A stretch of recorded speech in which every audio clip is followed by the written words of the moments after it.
Hi welcome to Nisha stream. ഇന്നത്തെ വീഡിയോയിൽ ഞാൻ ഒരാഴ്ചത്തെ ഒരു മീൽ പ്രിപ്പറേഷൻ എങ്ങനെയാണ് ചെയ്യുന്നതെന്ന് കാണാം.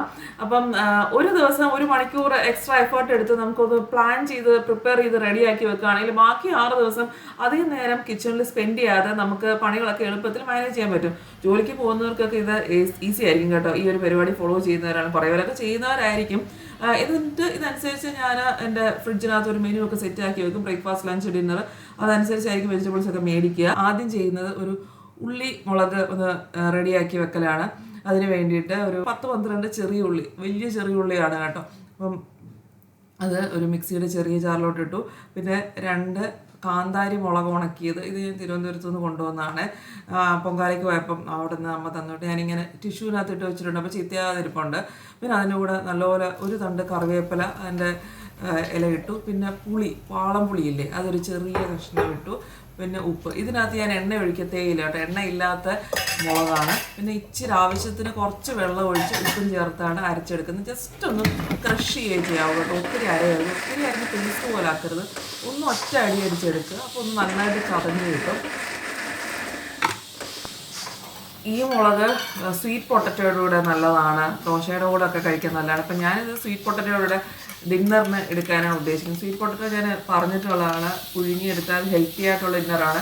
2 ദിവസത്തെ ഡിന്നർ റെഡി. ഞാൻ ഇതിനകത്ത് കഴിക്കാൻ നേരത്ത് വെളിച്ചെണ്ണയൊന്നും ഒഴിക്കത്തില്ല കേട്ടോ, ഈ വെള്ളം ഒഴിച്ചിട്ടാണ് ഇങ്ങനെ കലക്കി വെക്കുന്നത്. അപ്പോൾ വാളൻപുള്ളി അരയാതുണ്ടെങ്കിൽ അത് കുറച്ചുകൂടെ ഒന്ന് കുത്തി ഇളക്കി നന്നായിട്ട് മിക്സ് ചെയ്ത് ഫ്രിഡ്ജിൽ വെക്കും. അപ്പം 2 ദിവസത്തെ ഡിന്നർ സെറ്റ്. സ്വീറ്റ് പൊട്ടറ്റോ ഞാൻ വേവിച്ച് വെക്കും കേട്ടോ. അത് ഞാൻ വെജിറ്റബിൾസൊക്കെ പ്ലാൻ ചെയ്യുന്ന കൂട്ടത്തിൽ ഓർഡർ ചെയ്തിട്ടുണ്ട്, കറി കട്ടിന്ന് ഓർഡർ ചെയ്തിട്ടുണ്ട്. അത് വരും, ഇപ്പോൾ വരും. പിന്നെ ഞാൻ ചെയ്യുന്നത് ശർക്കരയില്ലേ, അത് ശർക്കരയല്ല ഞാൻ എടുക്കുന്നത്, ഒരു പാം ജാഗരയാണ്, കരിപ്പെട്ടിയില്ലേ, അതൊന്ന് ഉരുക്കി വെക്കും. അപ്പോൾ നമുക്ക് എന്തെങ്കിലുമൊക്കെ ഈ കൊഴുക്കട്ട, ഞാൻ റാഗി കൊഴുക്കട്ടയാണ് കൂടുതൽ ഉണ്ടാക്കുന്നത്. അപ്പോൾ അതിനൊക്കെ വേണ്ടിയിട്ട് ഉരുക്കി അങ്ങ് ഫ്രിഡ്ജിൽ വെച്ചിരുന്നാൽ പിന്നെ എളുപ്പമാണ്. പിന്നെ ആ സമയത്ത് ശർക്കര ഉരുക്കാനൊക്കെ ആലോചിക്കുമ്പോൾ എനിക്ക് നോക്കി അന്നത്തിന് ഉണ്ടാക്കണ്ടെന്ന് തോന്നും. അപ്പോൾ ശർക്കര ഉരുക്കി അങ്ങ് വെച്ചിരുന്നാൽ അത് ഫ്രിഡ്ജിൽ വെച്ചിരുന്നാൽ പിന്നെ എളുപ്പമുണ്ടല്ലോ. പിന്നെ ഇപ്പുറത്തിരിക്കുന്ന പയർ തോരനാണ്, അത് ഞങ്ങളുടെ വീട്ടിലൊരു സ്റ്റേപ്പിൾ ഫുഡ് എന്ന് വേണമെങ്കിൽ പറയാം. മുരളിയേട്ടന് മസ്റ്റാണ് ആഴ്ചയിലൊരിക്കൽ പയർ തോരൻ. അങ്ങനെയുള്ള എത്ര പേരുണ്ടെന്ന് കമൻറ്റ് ചെയ്യണം കേട്ടോ. നിങ്ങളുടെ വീട്ടിൽ ഈ പയർ തോരൻ ഫേവറേറ്റ് ഞാൻ കുറേ പേരുടെ കേട്ടിട്ടുണ്ട്.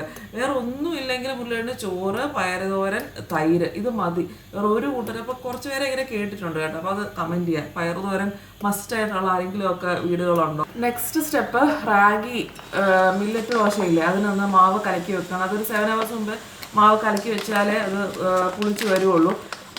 ഇതില്ലെങ്കിൽ അരച്ചു വെക്കാനാണെങ്കിൽ അറിയായിരിക്കുമല്ലോ നിങ്ങൾക്ക്. ഇപ്പം 3/4 കപ്പ് നമ്മൾ മില്ലറ്റ് എടുക്കുന്നെങ്കിൽ 1/4 കപ്പ് ഉഴുന്ന്, രണ്ടും കൂടെ ഒരു 4-5 മണിക്കൂർ വെള്ളത്തിലിട്ട് കുതിർത്തിട്ട് അരച്ച് ഇതേപോലെ പുളിക്കാനായിട്ട് 7 മണിക്കൂർ വെക്കണം. അങ്ങനെയാണ് നമ്മൾ റാഗി മില്ലറ്റ് എടുക്കുകയാണ്, ഹോൾ മില്ലറ്റ്സ് എടുക്കുകയാണെങ്കിൽ അങ്ങനെയാണ് ചെയ്യേണ്ടത് കേട്ടോ. അപ്പോൾ എൻ്റെ ഈ പൊടി മേടിച്ചത് കൊണ്ടാണ്. അപ്പം അതാകുമ്പോൾ എളുപ്പമുണ്ടല്ലോ. ഞാൻ നേരത്തെ അരയ്ക്കുമായിരുന്നു കേട്ടോ. അരയ്ക്കുമ്പോൾ ഇതിനേക്കാളും നല്ല സൂപ്പർ ക്രിസ്പി ദോശ വരും. അത്ര ക്രിസ്പി ആയിട്ടൊന്നും വരത്തില്ല. ഇതിൻ്റെ ഇൻഗ്രീഡിയൻസ് അവർ എഴുതിയിരിക്കുന്നത് മില്ലറ്റ്, റൈസ്, പോഹ, ഉറുന്താള്, പിന്നെ ഫെനുഗ്രീക്കാണ്. പക്ഷേ ഇതിലും നല്ലത് അരയ്ക്കുന്ന ദോശയാണ് കേട്ടോ. എനിക്കിപ്പോൾ എല്ലാത്തിനും കൂടെ ടൈം കിട്ടാത്തതുകൊണ്ട് ഡാൻസ് ക്ലാസ്, പിന്നെ ഞാനൊരു കോഴ്സ് പഠിക്കുന്നുണ്ട്, എല്ലാം കൂടെ ടൈം കിട്ടാത്തതുകൊണ്ട് കോഴ്സ്, പിന്നെ മെഡിറ്റേഷൻ, ചക്ര മെഡിറ്റേഷൻ, അങ്ങനെ ഒരുപാട് സാധനങ്ങൾ ചെയ്യുന്നതുകൊണ്ട് ടൈം കിട്ടുന്നില്ല. കണ്ടില്ല ഇൻഗ്രീഡിയൻസ് ഒരു മാറ്റിലപ്പം അത് ഈ റൈസും ഒക്കെ ഉണ്ട്. അപ്പം അരയ്ക്കുന്നതാണ് കൂടുതൽ നല്ലത്. അരയ്ക്കാറായിരുന്നു ഞാൻ, എനിക്ക് ടൈം കിട്ടാത്തതുകൊണ്ട് ഇതൊക്കെയാണ് ചെയ്യുന്നത്. പിന്നെ അത് കലക്കി വെച്ചു. അടുത്തത് വെള്ളക്കടല, ചന വെള്ളത്തിലിട്ട് വെച്ചിട്ട് ഒന്ന് 2-3 മണിക്കൂർ കഴിയുമ്പോൾ ഒന്ന് വേവിച്ച് വെക്കാം.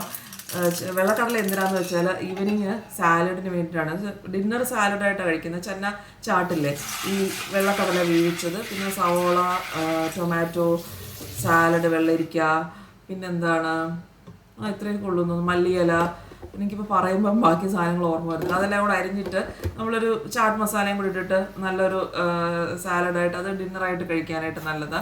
അപ്പം അത് വേവിച്ച് വെച്ചാൽ അത് ഒരു 2 ദിവസത്തെ ഡിന്നർ അതായി. പിന്നെ അത് 2 ദിവസത്തേക്കായിരിക്കും കേട്ടോ ഞാൻ ചെന വേവിച്ച് വെക്കുന്നത്.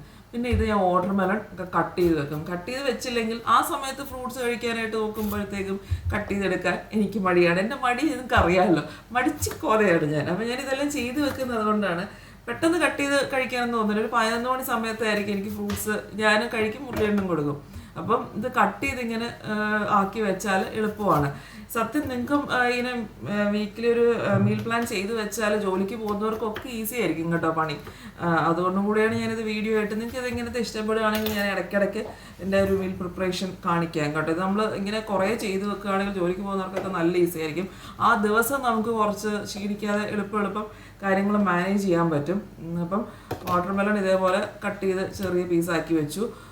പിന്നെ ഫ്രൂട്ട്സും ഒക്കെ ഇതേപോലെ കഴിയും. ഫ്രൂട്ട്സ് നിങ്ങൾക്ക് അറിയാമല്ലോ, എനിക്ക് പറഞ്ഞിട്ടുണ്ട്. ഞാൻ കുറേ നേരം ആദ്യം ഒന്ന് മറ്റേ സൂപ്പിട്ട് ഹാൻഡ് വാഷ് ഇട്ട് കഴുകും. പിന്നെ അതിനെ ഉപ്പ്, മറ്റേ ബേക്കിംഗ് സോഡ, വിനിഗറൊക്കെ ഇട്ട് വെള്ളത്തിലൊക്കെ ഇട്ട് വെച്ച് അതിനെ എല്ലാം ക്ലീൻ ചെയ്ത് ഇതാക്കിയിട്ടാണ്. പിന്നെ ഇത് നാരങ്ങ, മറ്റേത് ആപ്പിളും ക്യാരറ്റുമാണ് കേട്ടോ. നാരങ്ങേനെ ഞാൻ ഉപ്പും നാരങ്ങയൊന്നും ഇട്ടല്ല, ഉപ്പും സോഡ വെള്ളത്തിലിട്ട് വെക്കത്തില്ല, ജസ്റ്റ് കഴുകി എടുക്കത്തേ ഉള്ളൂ. ആപ്പിളിനെയും പേരയ്ക്ക് ഇതേപോലെ സോഡയും വിനീഗറും ഉള്ള വെള്ളത്തിലിട്ട് കുറച്ച് നേരം വെച്ചിട്ട് കഴുകി ഇത് രണ്ടും ഫ്രിഡ്ജിലോട്ട് കയറ്റും. രണ്ടും ക്ലീനായി ഫ്രിഡ്ജിലോട്ട് കയറ്റലാണ് അടുത്ത പരിപാടി. കാരണം ഇതെല്ലാം മേടിച്ച് നെക്സ്റ്റ് ഡേ ഇതെല്ലാം ചെയ്ത് വെച്ചാൽ പിന്നെ എളുപ്പമാണല്ലോ. അത് തലേദിവസം മേടിച്ച് വെച്ചിട്ട് അപ്പോഴത്തേക്കും ഈ പരിപാടി കഴിഞ്ഞപ്പോഴത്തേക്കും ശർക്കര റെഡിയായി വന്നു. ശർക്കര എന്ന് പറഞ്ഞാൽ നമ്മുടെ കരിപ്പെട്ടി കുറച്ചുകൂടെ ഹെൽത്തിയർ വേർഷനാണെന്ന് കേട്ടു, അതുകൊണ്ട് ചെയ്യുന്നു. കുറച്ച് ദിവസമായിട്ട് ഞാൻ കുറച്ച് മാസങ്ങളായിട്ട് കരിപ്പെട്ടിയാണ് കേട്ടോ യൂസ് ചെയ്യാറ്. വലിയ ടേസ്റ്റ് വ്യത്യാസമൊന്നുമില്ല. അയ്യോ കരിപ്പെട്ടിയാണല്ലോ എന്ന് ഓർത്താൽ മാത്രം വരുന്ന പ്രശ്നമേ ഉള്ളൂ കേട്ടോ. 2 കുപ്പികളിലാക്കി വെച്ചു, ഒരു കുപ്പി കയറിയില്ല. അതുകൊണ്ട് മറ്റ് ഇതിലും കൂടെ ഗ്ലാസ് കണ്ടെയ്നർ ആയിരിക്കും നല്ലത് കേട്ടോ. പ്ലാസ്റ്റിക് യൂസ് ചെയ്തിരിക്കുന്നതാണ് ഇതൊക്കെ വെക്കാനായിട്ട് നല്ലത്. അതും അടച്ച് ഒന്ന് നല്ല ചൂടാ മാറി കഴിയുമ്പോൾ ഒരുവിധം ചൂടൊക്കെ മാറി, നല്ല ചൂട് മാറിയിട്ട് അടയ്ക്കാവും. നല്ലതായിട്ട് തണുത്തിട്ട് പിന്നെ ഫ്രിഡ്ജിൽ വെക്കും. പിന്നെ ഞാൻ ചെയ്യാറുള്ളത് മോര് കലക്കി വെക്കലാണ്. ഇഞ്ചി, കാന്താരി ഉണ്ടെങ്കിൽ കാന്താരി, ഇല്ലെങ്കിൽ പച്ചമുളക്, കറിവേപ്പില ഇട്ട് അരച്ചിട്ട് മോര് കലക്കി വെക്കുന്നത്. മോര് കലക്കിയത് ബാക്കി ഉണ്ടായിരുന്നു, അതുകൊണ്ട് ഞാൻ അതിലോട്ട് ഇച്ചിരി തൈരും കൂടെ അങ്ങ് മിക്സാക്കി ചേർക്കുന്നേ ഉള്ളൂ. പിന്നെ ഒഴിക്കണം. അപ്പം ഒഴിക്കുന്ന ആഴ്ചയിൽ ഒരിക്കലൊന്നും അല്ല, പാല് കാച്ചുന്ന ദിവസം ഒഴിക്കലാണ്. ഇതിപ്പോൾ പാല് കാച്ചി, അതുകൊണ്ട് ഞാൻ ഒഴിക്കലാണ്.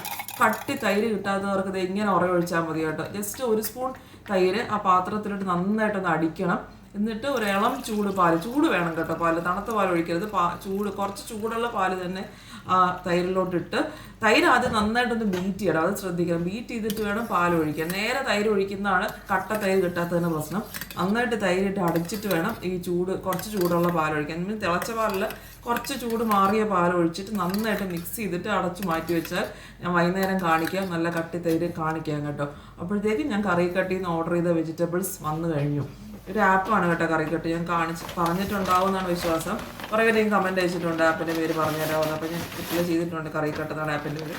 ഇതിനകത്താകുമ്പം കട്ട് ചെയ്ത വെജിറ്റബിൾസ് വരും. അത് നേരത്തെ കട്ട് ചെയ്ത് വെക്കുന്നതല്ല, നമുക്ക് ഇഷ്ടമുള്ള. ഇത് പ്രൊമോഷൻ അല്ല കേട്ടോ, അവരറിഞ്ഞിട്ട് പോലുമില്ല ഞാൻ ഇങ്ങനെ പറയുന്നത്. ഞാൻ വീഡിയോയിൽ കാണിക്കുന്നത് കൊണ്ട് പറയുന്നതാണ്.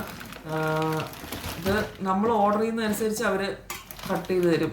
എനിക്കിപ്പം സാമ്പാറിൽ ചേന ഏത്തക്കാവുന്ന ഇഷ്ടമല്ല, അപ്പോൾ അതൊക്കെ ഞാൻ അൺടിക്ക് ചെയ്യും. അതുപോലെ അവിയലിന് എനിക്ക് ചേന അലർജിയാണ്. എനിക്ക് ചേന കഴിക്കുമ്പോൾ തൊണ്ടയിൽ ചൊറിച്ചിൽ വരും. അപ്പോൾ ഞാനതൊക്കെ അൺടിക്ക് ചെയ്തിട്ട് നമുക്ക് ഇഷ്ടമുള്ള സെലക്ട് ചെയ്യുമ്പോൾ അവരിങ്ങനെ ഓസോൺ വാഷ് ചെയ്ത വെജിറ്റബിൾസ് ആണ്. അപ്പം മറ്റേ സ്വിഗ്ഗിയിൽ നിന്ന് ഓർഡർ ചെയ്യുന്ന പോലെ അല്ല, വാഷ് ചെയ്ത് ക്ലീൻ ചെയ്ത വെജിറ്റബിൾസ് നമ്മൾ പറയുമ്പോൾ കട്ട് ചെയ്ത് അപ്പം കൊടുത്തേക്കുന്ന. ഞാൻ അവരെ വിളിച്ച് അങ്ങനെയാണ് ആ ആപ്പിൽ കൂടെ ഓർഡർ ചെയ്യും. പിന്നെ തേങ്ങ തിരുമ്മിയതൊക്കെ പാത്രത്തിലാക്കി വെക്കണം. ഞാൻ ആപ്പിലൂടെ ഇപ്പോൾ സ്വീറ്റ് പൊട്ടറ്റോ അതിൻ്റെ കൂട്ടത്തിലുണ്ടായിരുന്നു. അപ്പോൾ സ്വീറ്റ് പൊട്ടറ്റോ വേവിക്കൽ ഞാൻ പറഞ്ഞില്ലേ, വേവിച്ച് വെക്കണമെന്ന്. അത് വേവിക്കലാണ് പരിപാടി. അപ്പം ഇതെൻ്റെ ഏകദേശം 2 ദിവസത്തേക്കൊക്കെ ഞാനിപ്പം ഒന്ന് ചെറുതായിട്ട് വണ്ണം വെച്ചിരിക്കുമായിരുന്നല്ലോ. വണ്ണം കുറയ്ക്കൽ പരിപാടിയാണ്. കുറച്ചൊക്കെ വണ്ണം കുറഞ്ഞു കേട്ടോ, ഒരു 3-4 കിലോ കുറഞ്ഞു. അപ്പം അതുകൊണ്ടാണ് 2 പീസ് സ്വീറ്റ് പൊട്ടറ്റോ, ചെറിയ പീസൊക്കെ രാത്രി കഴിക്കാറുള്ളൂ. നേരത്തെ ഒരു 4-5 പീസ് കഴിക്കുമായിരുന്നു കേട്ടോ. അപ്പം 1 ദിവസത്തേക്കുള്ള സ്വീറ്റ് പൊട്ടറ്റോ ആയിരുന്നു നേരത്തെ ഇത്. ഇപ്പോൾ ഇത് 2 ദിവസത്തേക്കായി, ക്വാണ്ടിറ്റി കുറച്ച് കാരണം. പിന്നെ ഇതെന്തിനാണ്? മീനിന് പുരട്ടാനാണ് കേട്ടോ. അപ്പം കുറച്ച് ഇഞ്ചി, വെളുത്തുള്ളി, ചെറിയ ഉള്ളി, കറിവേപ്പില, ഇതെല്ലാം കൂടെ ചതയ്ക്കാനായിട്ട്. അതിൻ്റെ കൂടെ മഞ്ഞൾപ്പൊടി, മുളക് പൊടി. മഞ്ഞൾപ്പൊടി ഞാൻ പറയണ്ടല്ലോ ക്വാണ്ടിറ്റി, നമുക്ക് എരിവ് എത്ര ആവശ്യം വേണം. ഞാൻ മുളക് പൊടി അങ്ങനെ ഒരുപാട് ഇടാറില്ല മീനിന്. പിന്നെ കുറച്ച് പെരിഞ്ചീരകം ഇടുവാണ്, ഒരു 1/4 ടീസ്പൂൺ പെരിഞ്ചീരകം, ഉപ്പ്, പിന്നെ കുറച്ച് പെപ്പർ ഇട്ടായിരുന്നു കേട്ടോ. അത് വീഡിയോയിൽ കിട്ടിയില്ല എന്ന് തോന്നുന്നു. പെപ്പർ പൊടിക്കാത്തത്, പിന്നെ നാരങ്ങാ നീരും കൂടെ ചേർത്ത് ഉപ്പും ചേർത്ത് നന്നായിട്ട്, അത് നല്ല പേസ്റ്റ് പോലെ, ഒരുവിധം പേസ്റ്റ് പോലെ അരച്ചെടുത്തിട്ട്, നെത്തോലിയാണ് കേട്ടോ. നെത്തോലി നന്നായിട്ട് കഴുകിയെടുത്തിട്ട് അതിലോട്ട് ഒന്ന് പുരട്ടി ഒരു 1/2 മണിക്കൂർ ബാക്കി പണിയൊക്കെ കഴിയുന്നവരെ അതൊന്ന് മാറ്റി വെക്കുകയാണ്. ഇത് വലിയ നെത്തോലിയാണ്, കുറച്ച് വലിയ. ഞാൻ മീൻ അപ്പം തന്നെ അങ്ങ് വറുത്ത്, കാരണം ഇവിടെ ഞാൻ മാത്രമാണ് മീൻ കഴിക്കുന്നത്. ഉള്ളിയിടം കഴിക്കത്തില്ല. അപ്പം മീനങ്ങ് വെച്ചാൽ ഓരോ ദിവസം എനിക്ക് വേണ്ടി ഇച്ചിരി എടുത്ത് വറക്കുന്നത്. കാരണം ഇപ്പം ഞാൻ ആഹാരം കുറച്ചത് കൊണ്ട് എനിക്ക് വേണ്ടി കുറച്ച് മീനെടുത്ത് എനിക്ക് വറക്കാൻ പറ്റും. ഫുള്ളങ്ങ് എണ്ണ തെറിക്കും. അപ്പം ഞാനെന്ന് വെച്ചാൽ ഫുള്ളങ്ങ് മീനങ്ങ് വറുത്ത് വെക്കും. എന്നുവെച്ചാൽ എനിക്ക് മാത്രമായിട്ട് എനിക്ക് ഇച്ചിരി മീൻ ദിവസം വറുക്കുന്നത് ഭയങ്കര മെനക്കേടായിട്ട് തോന്നിയുണ്ട്. ഞാൻ മുഴുവൻ മീനങ്ങ് വറുത്ത് വെക്കുകയാണ്. എന്നിട്ട് ആവശ്യമുള്ളപ്പോൾ എടുത്ത് ഞാൻ കഴിക്കുമ്പോൾ എടുത്ത് ചൂടാക്കിയാൽ മതിയല്ലോ. അതെനിക്ക് കൂടുതൽ എളുപ്പമായിട്ട് തോന്നി. വെച്ചാൽ വീട്ടിൽ 2-3 പേരൊക്കെ കഴിക്കുകയാണെങ്കിൽ നമുക്ക് ഡെയിലി വർക്ക്. ഇതുകൊണ്ട് എനിക്കിതാ എളുപ്പം. ഞാനങ്ങ് മുഴുവൻ അങ്ങ് വറുത്ത് വെക്കുക. നമുക്ക് കുറച്ച് എണ്ണയിൽ ഇച്ചിരി എണ്ണ ഇട്ടുള്ളൂ. അതുകൊണ്ടാണ് മീൻ ഇങ്ങനെ ഇരിക്കുന്നത് കേട്ടോ. വളരെ കുറച്ച് എണ്ണയിൽ അങ്ങ് തീരെ 1-2 ടേബിൾ സ്പൂൺ ചേർത്ത് വറുത്തു. ഇനി വൈകുന്നേരം ഡാൻസ് ക്ലാസ്സൊക്കെ കഴിഞ്ഞ് വന്ന് മാവ് എന്തായി നോക്കാം. പുളിക്കാൻ വെച്ചിരുന്ന മാവ് പുളിച്ച് വന്നിട്ടുണ്ട് കേട്ടോ. പതഞ്ഞ് മുങ്ങി വളരെ കുറച്ച് ക്വാണ്ടിറ്റിയല്ലേ ഉണ്ടായിരുന്നുള്ളൂ. അതുകൊണ്ടാണ് ഇങ്ങനെ വന്നത്. ഇതിന് ഞാൻ മെഷർമെൻറ്റ് പറഞ്ഞില്ലെന്ന് തോന്നുന്നു. 1 കപ്പ് പൊടിക്ക് 1.25 കപ്പ് വെള്ളം എന്നാണ് അവർ എഴുതിയിരുന്നത് കേട്ടോ. അപ്പം കുറച്ച് വെള്ളം ചേർത്തു. ഇങ്ങനെ അങ്ങനെ തന്നെയാണ് ഏകദേശം 1.25 കപ്പ് ചേർത്ത്. പക്ഷെ കുറച്ച് കട്ടി മാവാണ്. ആവശ്യമുണ്ടെങ്കിൽ കുറച്ചുകൂടെ നമുക്ക് ഉണ്ടാക്കാൻ നേരത്ത് ചേർക്കാം. ഇതിനി അങ്ങ് ഫ്രിഡ്ജിൽ വെക്കും. ഉപ്പ് പിറ്റേ ദിവസം ഉണ്ടാക്കാൻ നേരത്ത് ഞാൻ ചേർക്കുന്നുള്ളൂ. ഇനിയും തൈരാണ് കേട്ടോ. കണ്ടോ, നല്ല കട്ടി തൈരായത്. അപ്പോൾ ഈ രീതിയിൽ ട്രൈ ചെയ്ത് നോക്കി. ഇതുവരെ വീട്ടിൽ ഉറയൊഴിച്ചിട്ട് ശരിയാവാത്തവരിങ്ങനെ ട്രൈ ചെയ്താൽ നല്ല കട്ടിയായിട്ട് വരും കേട്ടോ. അധികം പുളിക്കത്തുമില്ല. ഈ ചൂട് സീസൺ ആണെങ്കിൽ ഇങ്ങനെ വെച്ചാൽ ഈ ഒരു കറക്റ്റ് നമുക്ക് ഇടയ്ക്ക് ഞാനൊന്ന് എനിക്കിപ്പോൾ സ്ഥിരമായിട്ട് വെക്കുന്നതുകൊണ്ട് അറിയാമല്ലോ. അതുകൊണ്ട് ഇടയ്ക്ക് തുറന്നു നോക്കേണ്ട ആവശ്യമില്ല. ഈ ഒരു ടൈം ആകുമ്പോൾ സന്ധ്യ നമ്മൾ രാവിലെ ഒരു 10 മണിക്കൊക്കെ വെച്ചാൽ ഒരു 8 മണിയൊക്കെ ആകുമ്പോഴത്തേക്ക് അത് സെറ്റ് ആവും കേട്ടോ. അങ്ങനെ രണ്ടും ഫ്രിഡ്ജിലോട്ട് കയറ്റി, തൈരും ഫ്രിഡ്ജിൽ കയറ്റി, മാവും ഫ്രിഡ്ജിൽ കയറ്റി. അപ്പം ഇത്രയൊക്കെ ആയിരുന്നു എൻ്റെ മീൽ പ്രിപ്പറേഷൻ. ഇഷ്ടപ്പെട്ടോ ഇല്ലയോ എന്ന് കമൻറ്റ് ചെയ്യുക. സബ്സ്ക്രൈബ് ചെയ്യാതെ കാണുന്നുണ്ടെങ്കിൽ ഒന്ന് സബ്സ്ക്രൈബ് ചെയ്തേക്കണം കേട്ടോ. നെക്സ്റ്റ് വീഡിയോയിൽ കാണാം. ബൈ.